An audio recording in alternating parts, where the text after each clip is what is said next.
Reiken-san. Dans quelque temps, une comète chutera sur Terre. Afin de contrer cette menace, le clan Reiken décide de recruter de nouveaux disciples via un examen d'entrée. Ils espèrent ainsi trouver l'élu capable d'empêcher cette calamité de se produire. Nous suivons l'histoire d'un jeune homme qui décide de tenter sa chance à cet examen. Il est d'ailleurs très différent des autres puisqu'il possède une âme spéciale qui, selon la légende, n'apparaît qu'une fois par millénaire. L'anime a pour genre action, aventure, comédie, fantasy, surnaturelle et pour thème contes et légendes post-apocalyptiques super pouvoir.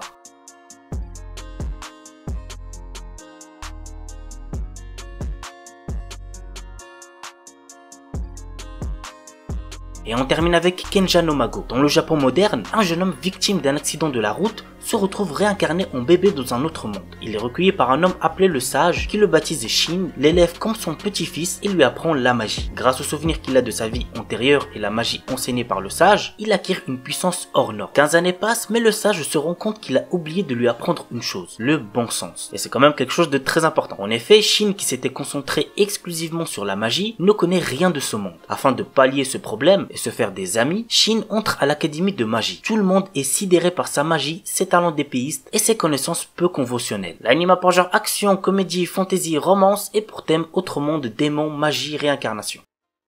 Uku Holder. Ayant toujours vécu dans une ville de campagne calme et paisible, Tota Konoe ne rêve que d'une chose, rejoindre la capitale et devenir célèbre. Pour ce faire, le jeune homme doit d'abord réussir à battre sa tutrice, Yukihime. Un jour, alors qu'il la combattait à l'aide de deux de ses proches camarades, un chasseur de primes fait son apparition, venant ainsi briser la paix du village. Alors juste pour Uku Holder, je précise que le manga est giga mieux, donc si vous êtes plus lecture et que vous n'avez pas encore découvert Uku Holder, je vous recommande plus de le découvrir en manga. Mais l'anime reste aussi bien, je suis pas en train de dire le contraire. L'anime a pour genre action, aventure, drame, ecchi, fantasy, romance et pour thème combat, harem, magie, vampire, voyage temporel.